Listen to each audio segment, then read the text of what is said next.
The first signs of a travel and tourism downturn started here in the US as the economy entered recession about 2 years ago. Is it fair to say that the first signs of recovery have also started here this year? Yes, there are early signs of recovery, Emmett. That the consumer confidence index is still low, and it's lower than I thought it was going to be 3 or 4 months ago. Yeah. The recovery, the economic recovery, has run out of a bit of steam just over recent months, and consumer confidence hasn't actually bounced back to the extent that we thought it was going to do, as I said, 3 or 4 months ago. But there's no doubt that in the second half of this year, there are indications that travel has improved and that travel sentiment has improved. So Good. I do think that the future is brighter than it was certainly this time last year. Great. And travel to Europe, has that picked up too? Travel to Europe looks like it's picking up in the second half of this year. Good. So as I said, travel sentiment for Europe has certainly picked up, and it's now a matter of translating that sentiment into actually persuading people to make the bookings. Great. And access, of course, is always a critical issue for Ireland. Given the loss of direct air services between the US and Ireland, almost 25% actually, are you surprised that the fall in visitors was so relatively modest?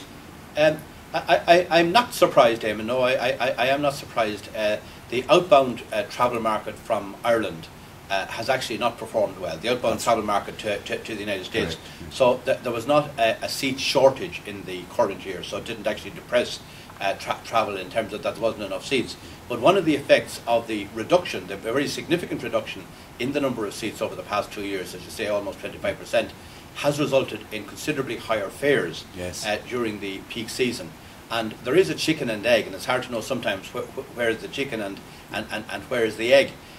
But the importance of sustaining the amount of access that we have on the direct routes to Ireland cannot be overstated. It is critically important that we don't have any further slippage. And of course you had good news recently in the access front. Yeah, we indeed have had good news in the access front, and the introduction of that service from Charlotte by US Airways is really a shot in the arm, because the point is that we have to hang on to what we have. We have to work with the carriers to make sure that they are making money on the routes and that they can fly that. And we have to sustain what we have.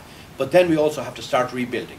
We have to create more direct access, and it will be a high priority for Tourism Ireland to work with the carriers and with the airports and with everybody who's involved to persuade carriers to put on more direct services to restore some of the services, especially from the West Coast and possibly from Texas. Sure. Escorted tours and group travel generally took a fairly severe hit in 08 and 09, but recovery in this sector appears to have been quite strong this year. Do you see that recovery continuing into next year? I do, yeah. The reports would indicate that escorted coach business from here has increased by about 15% overall over last year. Now that's a big increase, which is very, very good. The three sectors that were most affected by the downturn were coach tour, escorted coach business, golf business, and incentive travel. Golf business has also bounced back very, very nicely in the current year, and all of the courses that get a lot of American business and all of the specialist tour operators are reporting a good bounce in business there. Incentive travel has been slower to bounce back, but I'm delighted to say that the pipeline of business for incentive travel is looking much, much better for 2011 and for 2012. That's terrific. Is there a view here, Joe, as to whether the bad financial news that keeps coming out of Ireland is or could be having a dampening effect on demand for travel to Ireland?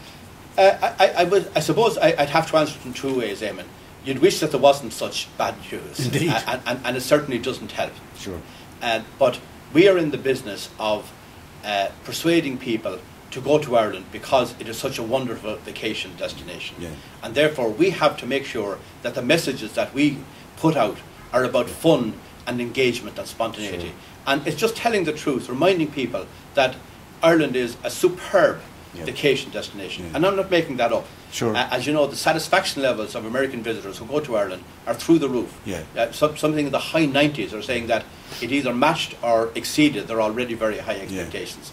So I'm delighted to say that the industry that have been suffering badly at home on the island of Ireland, they really have plugged into the marketing opportunities that we are providing them with here in the United States, but also in Canada. And they're bringing a message which is, I'm not saying giving a lie to the bad news, but that are selectively portraying the aspects of Ireland that will make a difference and that will say to somebody, yeah, it's time that I got over there. Terrific. And finally, Joe, I know it's early days and a lot of things can happen in a short period of time, but what's your prediction for next year for traffic from North America? Well, I think that when the figures come in, it will show that for the second half of this year, we will have got back to growth. We will have got back on the growth path. And my expectations are that that will continue into next year. That we're going to see growth somewhere between +3 to +5%, growth of that nature. Sure. But it is growth. I firmly believe that we have turned the corner, and despite all the challenges, and despite the pressure on promotional budgets and the fact that there are bargains to everywhere, we have a great product. We are really in demand, and we have a great coterie of partners from the tourism industry who are putting their shoulder to the wheel with us to do everything we can to persuade people to come over. So I think we will get back on the growth path next year. Terrific, and we'll wrap it up on that positive note, Joe, and wish you well with all your efforts to get that growth of 2 or 5% next year. Thank you kindly, Eamon.